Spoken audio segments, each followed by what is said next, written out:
One day, Edward was talking to Trevor when Douglas steamed by. He was pulling a train of heavy coal cars.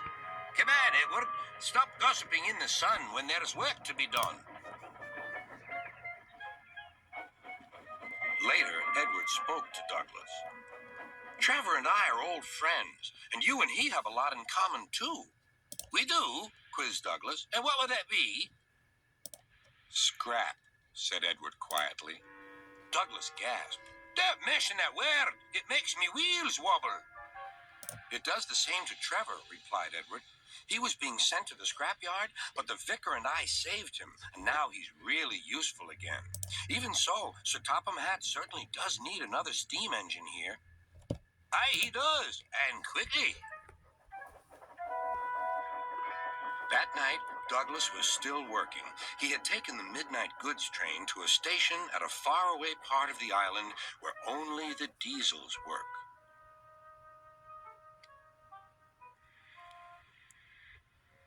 He was just shunting, ready for his return journey, when... "That sounds like a steam engine," he thought. The hiss came again. "Who's there?" asked Douglas. A whisper came. "Are you Sir Topham Hatt's engine?" "Aye, I'm proud of it." "Well, I'm Oliver, and I'm with my brake van towed. We've run out of coal and have no more steam." "But what are you doing?" "Escaping." "From what?" "Scrap." Douglas shivered. Then he remembered Edward's story about saving Trevor. "I'll be glad to help you. It'll have to look, though, as if you're ready for scrap and I'm taking you away." Their drivers and firemen agreed to help, too. Everyone worked fast. "No time to turn round. I'll run tender first. Come on."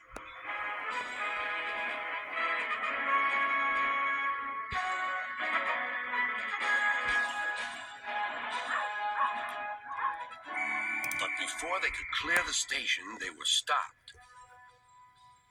"Aha!" called a foreman. "A Great Western engine and a brake van, too. You can't take these." "Aye, but they're all for us," said Douglas's driver. "See for yourself." The foreman looked all over Oliver. "Seems in order. Right away, guard."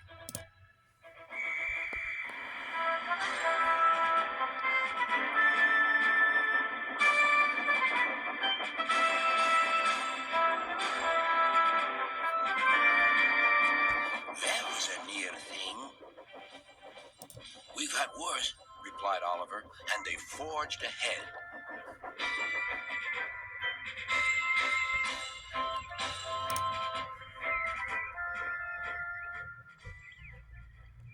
It was daylight when their journey ended. "We're home!" cried Douglas. "Shh," said his driver. "There are the works. We'll find a place for Oliver." Oliver said goodbye and thank you, and Douglas puffed away. The next day, Douglas told the other engines all about Oliver. "Sir Topham Hatt will have to know," said James. "Douglas should tell him at once," added Gordon. "Well, here he is," said a voice. "Now, what's this all about?" "Beg pardon, sir, but we do need another engine." "Yes, sir," ventured Gordon. "A steam engine, sir." "Well, unless one is saved from scrap, there's little hope." "But, sir, one has." "Yes, indeed. And thanks to you, Douglas, he is now at our works. Oliver is just what we need for Duck's branch line." Everyone cheered. Now Oliver and Toad are mended and painted in full Great Western colors. Duck and Oliver are happy on their branch line. The others laughed at first and called it the Little Western. Duck and Oliver were delighted, and so the Little Western it will always be.